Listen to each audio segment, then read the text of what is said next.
Hi everyone, welcome back to Lifting the Lamp.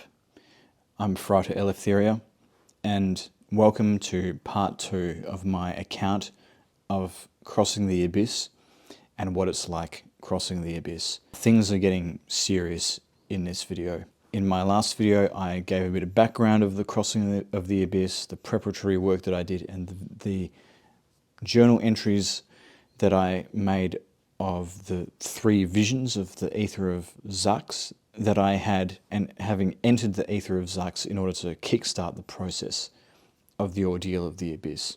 And I left my soul in the abyss for a number of months as a result, and things started to happen in my life which reflected that and which started to break me down psychologically and mentally and emotionally. And although this is an important ordeal to go through, an important initiation for anyone who wants to completely unite with this supernal triad, unite with God, it's not something I can in good conscience recommend anyone to do, because it really pushed me to the absolute edge. And there was a chance that I could have failed to pull myself back from that. So it's extremely dangerous. And on that note, I need to give a disclaimer before we go any further in this video. I'm going to be talking about some sensitive topics. If you're a person who has got mental health, serious mental health challenges, I need to warn you that I'm discussing those topics tonight. If you don't want to be reminded of that, if you don't want that to be brought up in your own inner life, and you don't want to be taken back to that place, don't listen to this. But it's going to get heavy. But it's going to be an intense experience that we go through together, and there's going to be some really valuable spiritual lessons that you'll get out of this video that you won't get anywhere else. So strap yourselves in. So I'd finished my scryings of the 10th ether by mid-November of last year, or mid to late November, and then things started to change in my consciousness, and then things started to change in my life. In early January of this year was when I really started to notice a shift occurring. The first thing that happened was fairly innocuous, but it was kind of an existential crisis, or a crisis of self perhaps. So I found that there was no solid sense of self that I could grasp onto anymore, as I felt my consciousness changing, as I reflected upon my life and where it had come to at this point. I just had a lot of knowledge about myself, the different aspects of myself, but it was almost too much knowledge. So like, I knew about my past lives, I'd done a bunch of research into my ancestry, I knew about lots of different ancestral lines that were all very different. And, you know, I'd been reflecting on how much my political views had changed over the last 10 years, the different career paths that I've been on over the years, and I just noticed that my identity is always shifting and changing, and there's nothing solid and nothing continuous or constant that is a feature of my material life that I can grasp onto and say, that's who I am. So I felt a real cognitive dissonance. I felt a real loss of sense of self as a result of that. But that was the least of my concerns, because the coming months saw a number of situations unfolding which caused me a great deal of stress and despair. And this is what often happens when someone is crossing the abyss. There's a whole lot of things that happen in their life, situations that change where something's taken away from them, or they go through some kind of really unpleasant experience, and it breaks them down, and it takes them outside their comfort zone, to put it quite mildly. And this can be the catalyst for the final transformation in consciousness. But for me, there were several things. Some of these things were just uncomfortable. So for example, my wife and I had to move house. There was a number of reasons for this, but it just became untenable to stay where we were any longer. And so there was all the stress of looking for a new place and the uncertainty in between, moving from one place to the next, the stress of trying to pack everything and leaving a really important part of one's old life behind. And it was kind of a bittersweet time for me as well, because the previous house that we were in was in the suburb where I grew up. So anytime I went for a walk, it was like nostalgia.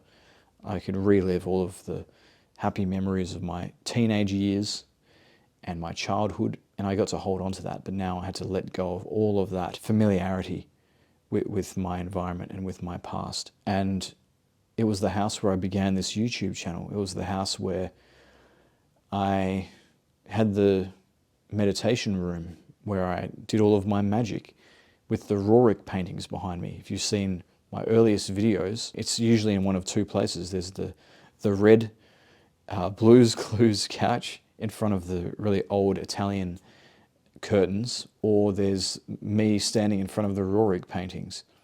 And you don't see that anymore because I don't live there anymore.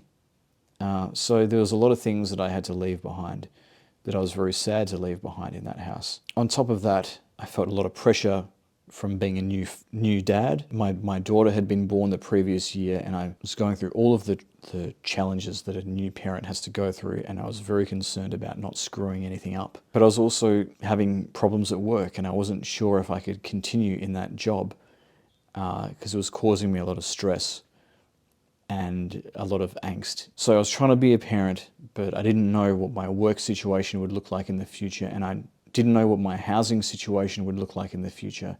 And so there were all these stresses coming into my life. And then on top of all of that, I was starting to experience a number of setbacks in projects that I was trying to do, in things that I was trying to do to improve my work situation. Absolutely everything that I set my mind to went wrong in some way, and I couldn't move forward, and I would face a setback. And the frustration of that was really starting to get to me. And so I was really quite miserable. I was finding it really tough. And then my Reiki master and one of my closest friends, Travis, passed away early that year. And that really hit me like a ton of bricks as well. And then on top of all of that, it had only been a few months since I got my autism diagnosis. I'm a late diagnosed autistic person, and that was really messing with me as I went through that in my mind and replayed my entire life and realized all the things that I had missed because of this invisible barrier that I had in my life with being able to live a normal life. I was really starting to feel like that I was never going to fit in the world, in society, that I would never be understood by people, and I just felt really alone and isolated. I already had all of this stress in my life, on top of feeling all of this despair over my late diagnosis. And one of my best friends had just passed away. So I was really not coping at this point in my life. And as for my other friends, they were nowhere to be found when I needed them most. Just nowhere to be found. So I didn't go through this challenging period in my life alone. I had my wonderful, very supportive wife with me, but that was virtually the only support I had. Nobody else cared what I was going through. No one else was there to support me, and I really needed support like never before. So mentally, I was just spiraling downwards at this point, feeling very abandoned, feeling very misunderstood, feeling incredibly stressed, and like nothing was ever going to get better. And as a result of all of this, I just became really unhappy with life. If there were things to look forward to, the suffering that I would go through on a daily or weekly basis would not justify the good things. And I looked back on my life and I realized all the invisible battles that I'd been fighting, and life always had felt like it was on hard mode because I'm so different, because I'm so different from other people. I just don't belong here. I don't belong in this world at all. But it's tough having to think about how it's never going to be easy and feeling like you don't have enough support in that. And so I realized I'd been fighting for every millimeter of progress that I made in my life. And I was tired. I was just tired of fighting all the time. I didn't want to keep fighting anymore. I just wanted it to stop. I didn't want to be here anymore, which I've never felt before, but I felt it now. And I started getting intrusive thoughts, and fortunately I was able to pull myself back from this state fairly quickly. And really the thing that was the reason why I reconsidered everything was because of my wife and child. It was for their sake. It was nothing to do with me seeing the point of anything anymore. It was solely for their sake. But I had come to realize in quite a profound way that life is full of suffering, and we have to find a way of coming to terms with that. I kind of became indifferent to whether anything continued on anymore. And I remember at one point I was sitting in a park and there was like an aggressive dog that was walking past with its owner, like an aggressive looking dog. And there was a part of me that thought, this dog could attack me, and I just didn't care. I didn't care if that happened. I just sat there and was indifferent to the situation. Not even a survival instinct. I was just done. I was done. And while all of this was happening, another thing which I absolutely didn't need also happened, which was that our daughter got really sick. She was less than 18 months old and she got this really nasty virus, and we had to go to hospital. That was really scary. So she was sick. We were worried about her. We were in this awful, cold, sterile hospital environment. We couldn't sleep. And I was just listening to what was happening in the next bed over. And there was this old guy there who had a really gruesome health problem. And the nurse and his closest relative were coming in to have the talk with him about, it's time for you to make arrangements. If a certain scenario comes about, you need to be ready to make a decision about whether you want somebody to make decisions on your behalf about what happens to you. And so I was forced to listen to this guy coming to terms with the fact that he was going to be gone soon, and had to decide how that happens. And it brought me even closer to an awareness of how fragile life is and how it's all going to pass away eventually, one way or another. And so I was going through all of this, and then we came back from the hospital. My wife and I got sick, and it was just a really miserable time. On top of everything else that was happening to me, all I could do was put my life in God's hands. I didn't know what would happen. It was January or February, and I was already breaking down mentally. How was I supposed to make it to the end of the year? And so all I could do was surrender completely to God and put my life entirely in God's hands. Whatever happened to my life from that point on, it was entirely in God's hands. But I did do some things to help myself. I went to psych because I needed to get on top of the issues that had caused me to go through that thought process. It's good that I caught it when I did, because I came this close to being on the very edge of keeping it together mentally. I wouldn't say that I started getting better as such. I realized that we can still be here and recognize that it's all pointless and that it all turns to crap in the end. Then I got thinking about well, why do people decide to take that ultimate step and physically remove themselves from that situation? And the answer that I was able to come up with was suffering. It was about wanting suffering to come to an end. And so I felt like a lot of delusions that I'd had about myself, I'd finally been able to put to rest. And much of that false personality I'd been able to put to rest. But there was this one final, really strong desire in me, which was the desire to not suffer anymore. And that was the thing that I needed to explore further and see if there was some way of overcoming the pain that attachment was causing me. As I went on this inner journey to understand the thing that was putting my life at risk, I drew on a number of different resources. One of these was to read Man's Search for Meaning by Viktor Frankl,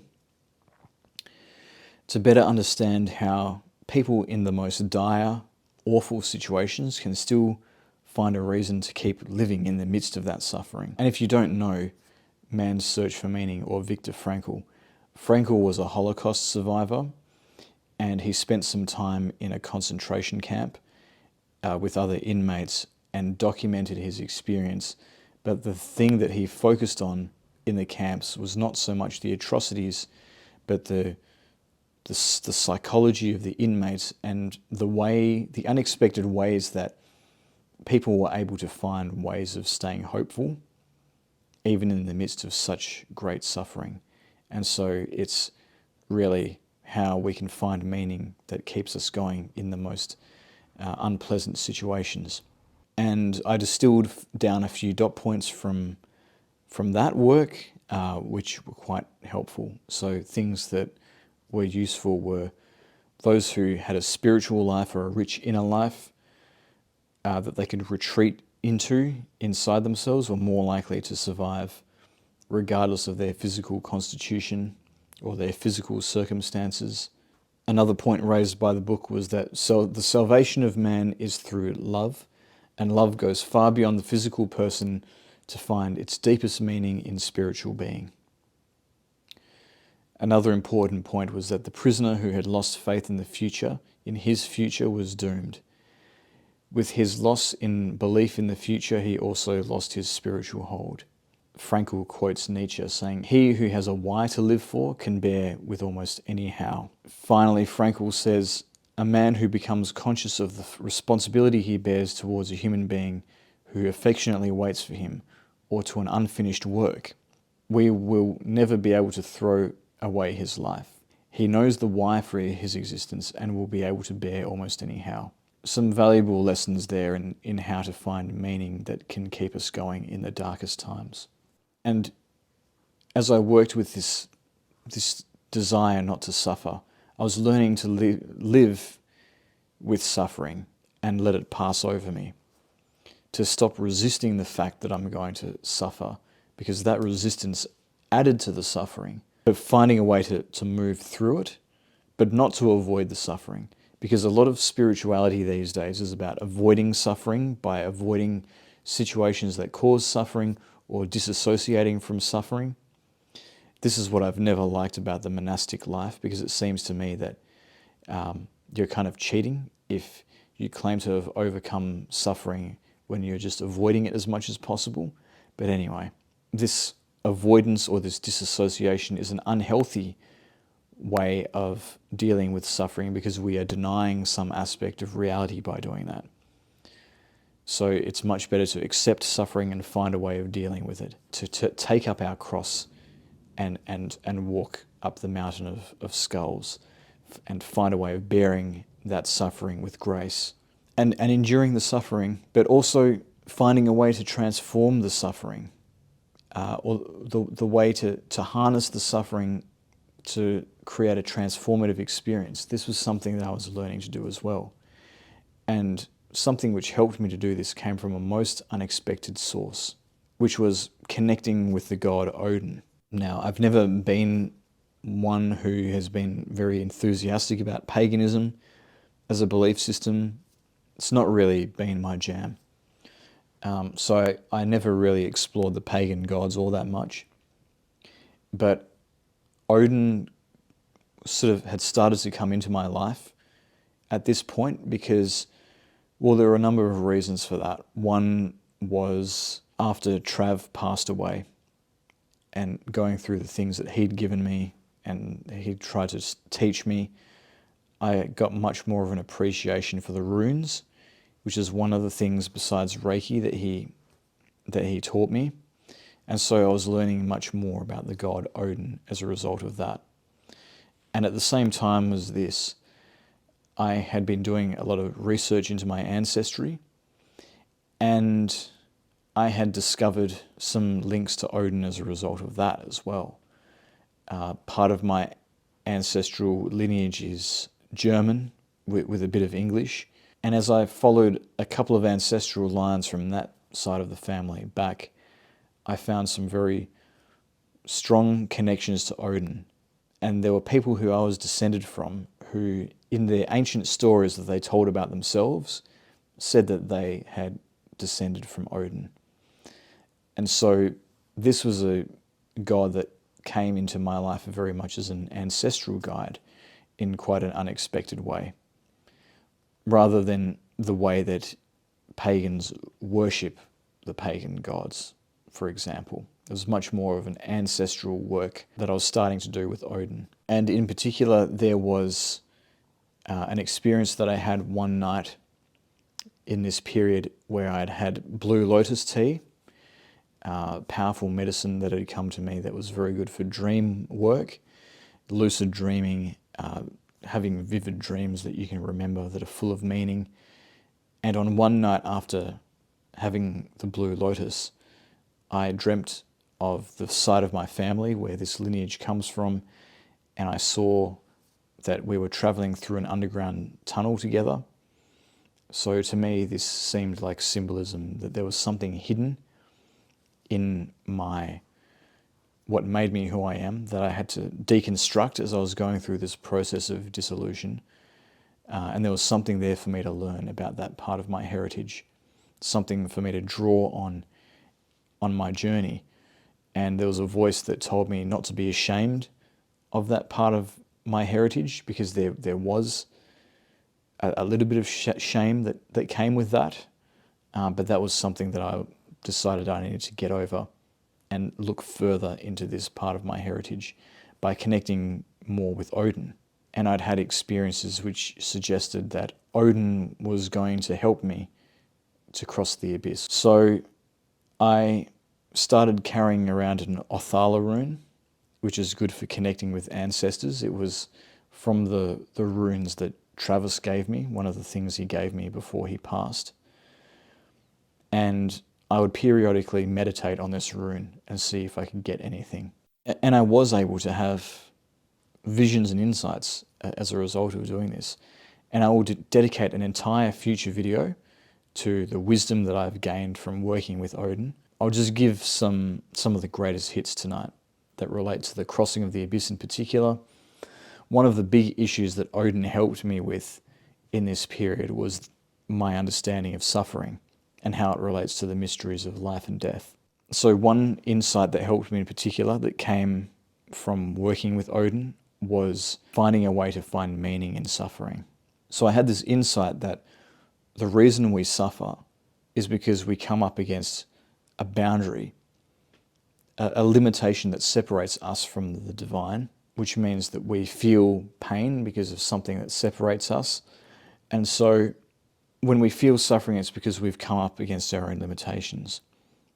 And we're in a constant process of moving closer to divinity by expanding our boundaries. But in order to do that, we need to move past our existing boundaries, which means that when we come up against a boundary of our self, we need to realize we're going to feel suffering when that happens. And the key is when we're confronted with suffering, we mustn't recoil from the suffering, which is the reaction that most people have, but rather we need to push through the suffering to the other side, and that is where we will get growth. The most straightforward example of this is if you're working out and you start to feel the burn in your muscles as you really start to strain them, that's a sign of growth. And if you push through that pain, you are going to get stronger. So it's a similar kind of principle. During one of my meditations, when I was holding the Ordeal rune, I saw a vision of Odin. He was hanging from the world tree while a starry sky whirled above him.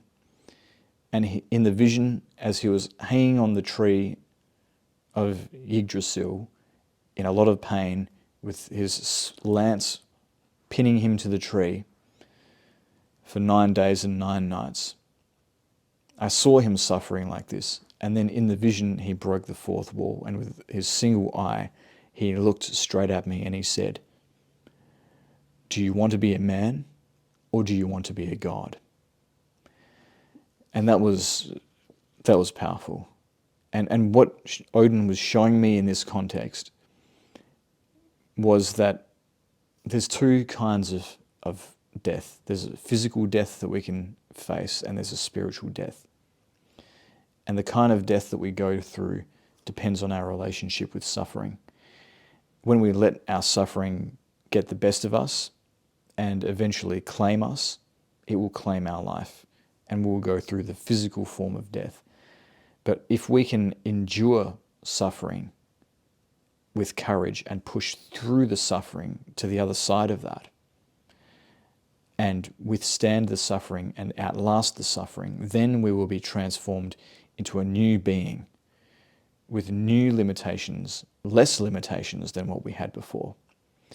And so we go through a kind of spiritual death and rebirth by doing that. And we've gone through a process of self-overcoming to become more than the human being we once were. We have sacrificed ourselves to ourselves, as Odin did, and become more godlike as a result of that. So I was learning to see suffering in a very different light by now, and beginning to break down this bit of the ego that was to do with not wanting to suffer in the future, which was really the thing holding me back.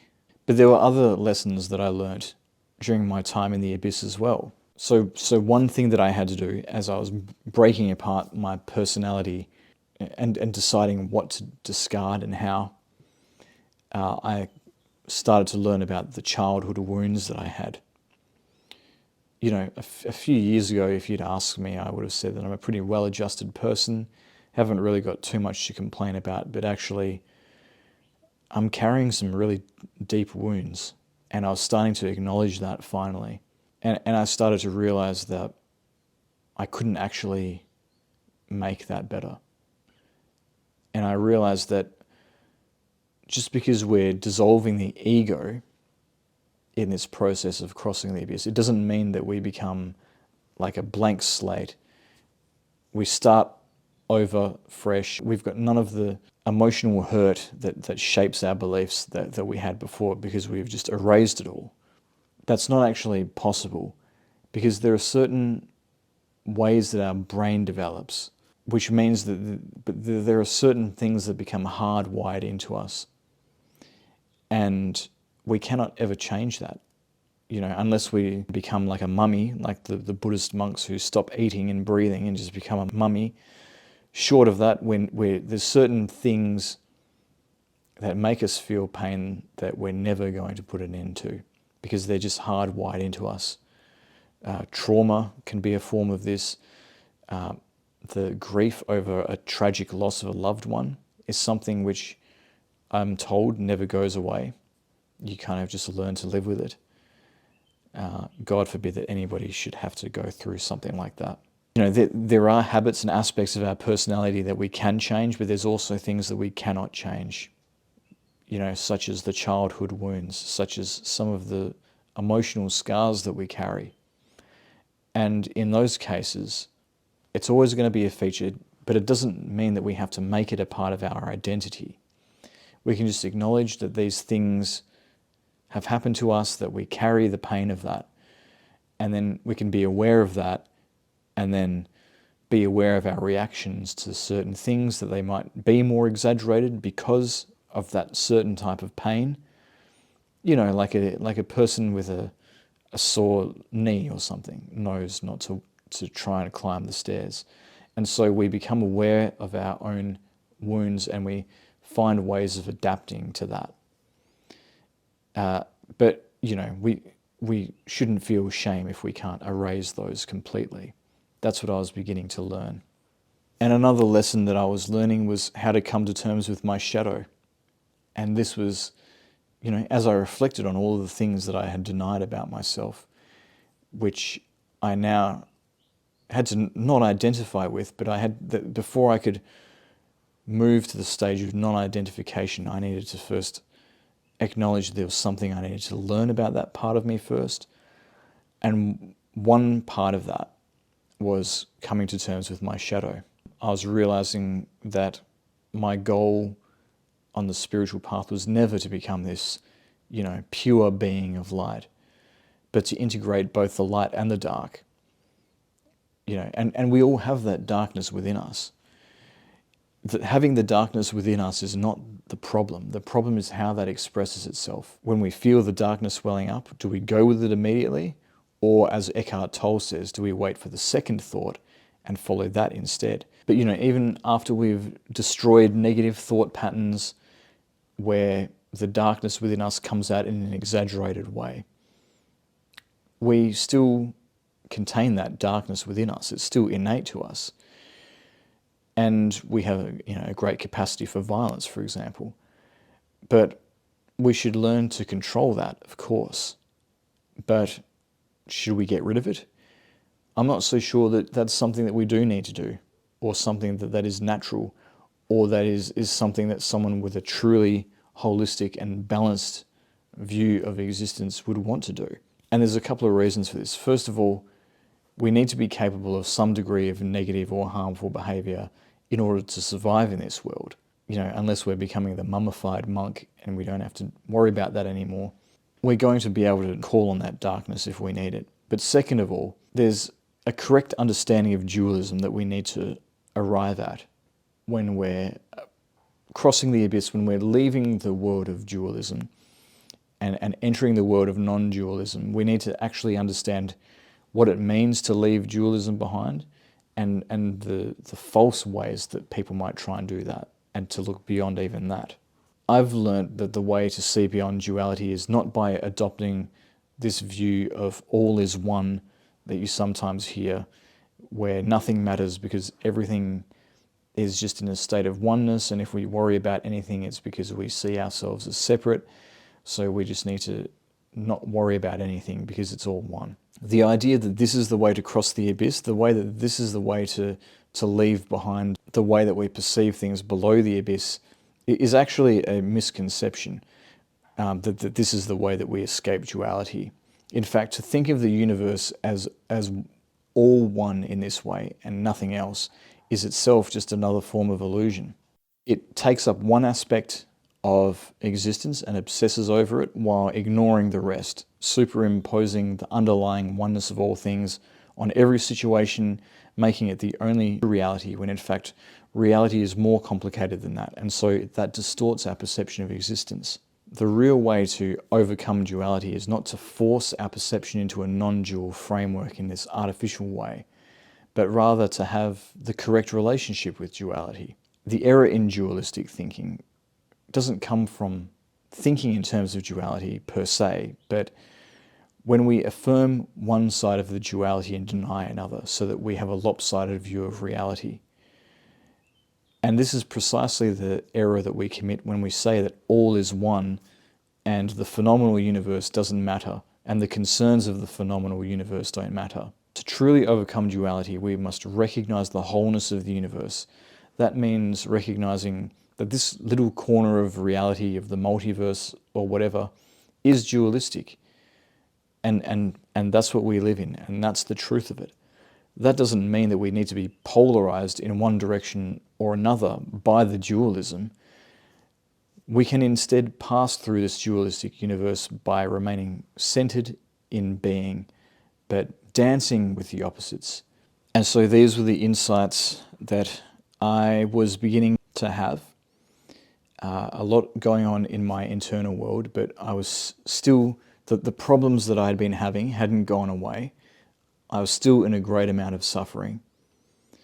And so I still needed a way to end the suffering, at the very least, if not end the situations that were causing that, then put an end to the profound feeling of suffering that I was feeling. Transform my consciousness in some way if I could. And so this is what would be required to exit the abyss. Eventually it did kind of just happen. The shift kind of just occurred. And actually it was at 3 p.m. on Good Friday. On that day, at that time, I surrendered to the fact that everything was hard and hopeless, and I couldn't foresee a time where it would stop being that way. However, when I completely surrendered to that reality, I noticed that the pain that came with resisting disappeared, and a kind of grace or calm washed over me, even in the midst of that emotional turbulence. And in the peace and the calm of that, I actually recognized the divine. Even in suffering, I had learnt how to recognize the divine. And that was a profound moment. And that was the thing that really made me feel like the divine had never left me and that I wasn't alone.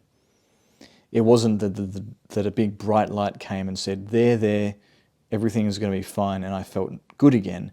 But it was just that even within that suffering, underneath all of that, there was still a soft, gentle presence there that was able to give me peace when I just stopped focusing on what was going on outside.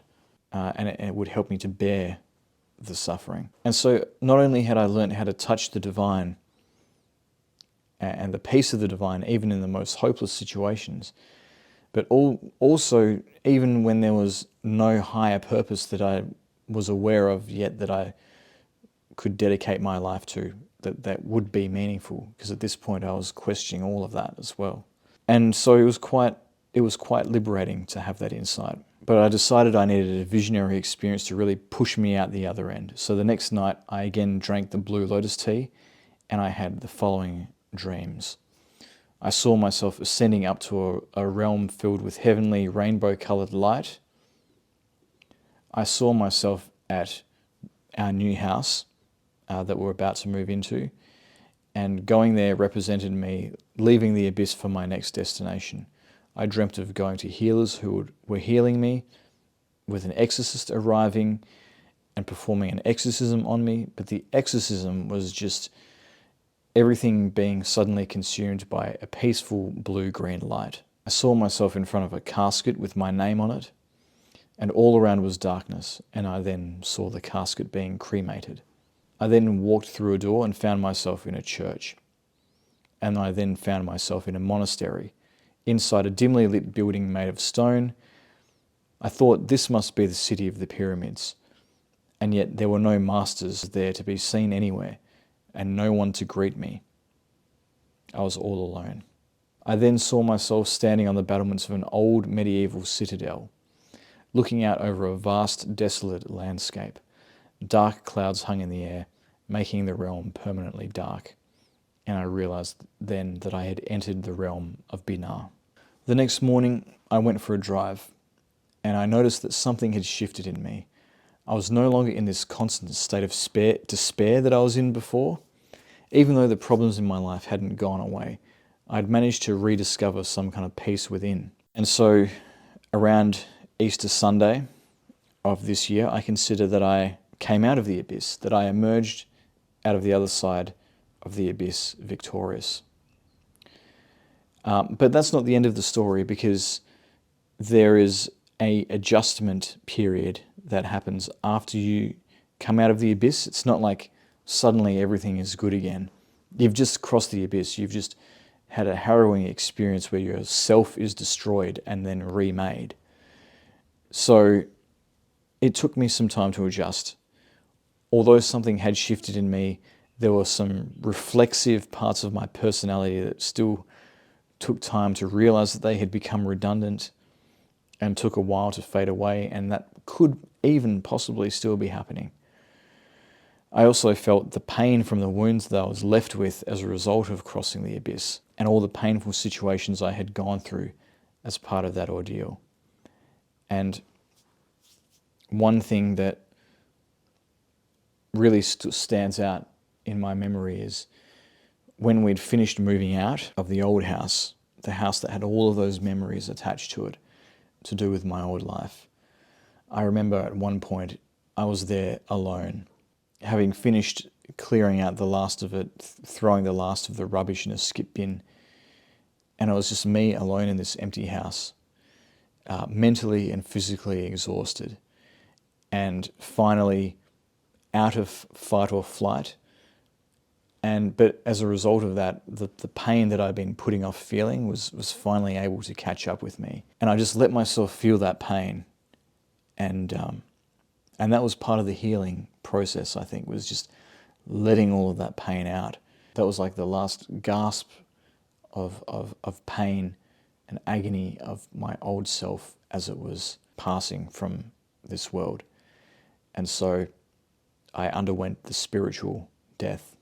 But then a really peaceful time followed after that. And that brings me pretty much to where I am now in my spiritual life. So, to conclude, how do I feel at the end of it all, of this process of crossing the abyss? In a way, it's kind of anticlimactic. Everything comes to an end and there's nothing there to replace it. And I'm just kind of left like the hermit, at peace, but very much in no man's land, spiritually speaking. Everything that had promised me meaning and identity, like I said, had proven to be false, just a complete fantasy. Yet I feel more at peace inside myself than ever before. I no longer take my destiny so seriously. Like I used to think about what psychics had told me about my future and take it very seriously. I have a mission. I have a purpose. God wants me to help people. God wants me to do great things. I need to prepare for this mission. I need to carry the weight of the whole world on my shoulders because I need to do this important thing. That's gone. I don't care anymore. Maybe I'll become the sort of spiritual teacher that people have said that I will. Maybe not. I'm honestly not that bothered. It seems like a lot of work, to be honest, a lot of pressure. I would be happy just wandering around like a traveling wizard and sharing stories with people and vibing with this universe that I have learnt is so full of enchantment and magic, and just spending the rest of my life like that. I would be happy doing that. I'm not going to stop being on the path that I'm on. I'm still going to publish the book next year and all of that, because sometimes you just do things because you have to do them. Things have already been set in motion and you just have to follow through with them, because what else would you be doing? But I don't have the same attachment to how that story ends as I did before. I still hope that I don't suffer in the future, but I think that's just a part of being human. It's built into our nervous system. But I have a much better idea of how to navigate suffering. I am constantly improving, but I've stopped trying to be perfect. I've learnt to accept both the light and the dark aspects of myself. And I'm starting to realize that some wounds never heal, but that's okay as well. Like I said earlier, we all have our cross to bear. The question is whether we bear that with grace. One big change after I've crossed the abyss is that I've got a sense of humour now, and I laugh at myself a lot. And I just feel like this reality is a big joke, and our society is a big joke, and the stories that we tell ourselves to give ourselves meaning are kind of a joke as well. They're important, but they're also ridiculous. And so just becoming really comfortable with living in an absurd reality, I suppose, and being a bit more lighthearted about everything, not being so serious all the time. Like in my earliest videos, I always had such a serious look on my face. Some of that is low emotional effect, but some of it is just taking on too much responsibility for too many other people in the way that I looked at my future. I'll stop doing that. And it's really freeing, actually. And I can confirm that the outcome of the crossing the abyss isn't the complete destruction of the personality so that we become just like a non-entity. The personality is broken down during the crossing of the abyss, and we learn to look completely beyond that because we have to keep our sanity. But the personality gets reconstituted again. But it's perhaps a more authentic personality. We're not attached to these ego complexes that we create throughout our lives when we create karma. We recognize that the only thing that we can truly attach to as something that gives us our identity is the divine. But we still need to interact with this world. We still need to play our role once we come back. But I do think that it's probably a misconception to say that if you hold on to some part of the self, when you cross the abyss, you're definitely going to become a black brother and you're definitely going to spiral down into the clip-off. I think that we're always improving, and I think that if you come back from the abyss and you still have some part of the ego, it just means that the work's not finished, and you can still make the choice to keep working on that and just finish what you started by crossing the abyss rather than going backwards and becoming attached to that. And I don't feel like my work is finished. I feel like there's still improvement upon my personality that I could make. And I think that it's the same for everyone, no matter what level of initiation they've reached. And I think that the ego can always come back. Like weeds sprouting in a garden, there's always a chance that if we're not vigilant, the ego will re-emerge even after. And so we're constantly tending our garden and constantly looking for things to improve upon. I think that doesn't change even after the crossing of the abyss. It's just that with the crossing of the abyss, you've seen behind the veil, you've seen behind the curtain, and you've had a radical transformation in your understanding of life. What does the future hold? Honestly, I don't really care all that much. I've got no expectations anymore for the future. In terms of my spiritual work, looking over the Oath of the Abyss earlier, I noticed that pretty much all of what I swore to do is covered by the insights that I described in this video. And the stuff that perhaps some of the stuff that I covered in the previous video as well. But there's a couple of things where I think that I could perfect my putting the oath into practice. One is to interpret every phenomenon as a particular dealing of God with my soul, and the other is to love all things. On the first one, maybe I need to interpret every phenomenon as a particular dealing of God with my soul. Perhaps I need to do what Jack Parsons did and write out a magical biography to find the meaning for every one of the formative experiences of my life. A bit like the analysis by a master of the temple that Jack Parsons wrote. The second one, to love all things, is something that I'm yet to fully understand or be able to know how to do. Perhaps this is the final task of a Magister Templi, and if I do come to realize how to love all things, I'll have to do a video expounding on that as well, so I can share the insights of that experience with you as well. But yeah, let's see what the future has in store. Concluding thoughts. Yes, this is an important initiation, the crossing of the abyss. But again, I can't in good conscience recommend that anyone do it. It's very dangerous. It pushed me to the brink. You might lose your sanity. You might even lose your life. So just think about that. Think very long and hard about if you really want to do this and if you're really ready. There's nothing wrong with just, taking a rain check in this lifetime and just, enjoying yourself and having nice things happen to you.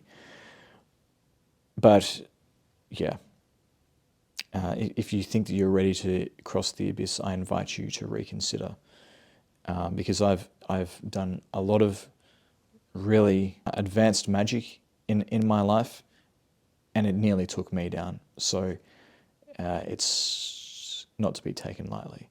But I hope that I have given you some insight into the things we can learn by going through this ordeal to put into practice to benefit your own life I hope that I've at least achieved that in this video, and I hope that you've enjoyed this video series on the Crossing of the Abyss.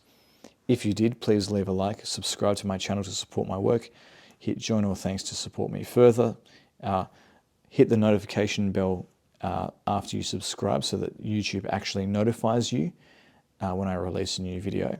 And if you want to support me further, you can also buy merch such as the hoodie that I'm wearing at the moment. But that's it. Thanks again for listening, and I'll see you next time.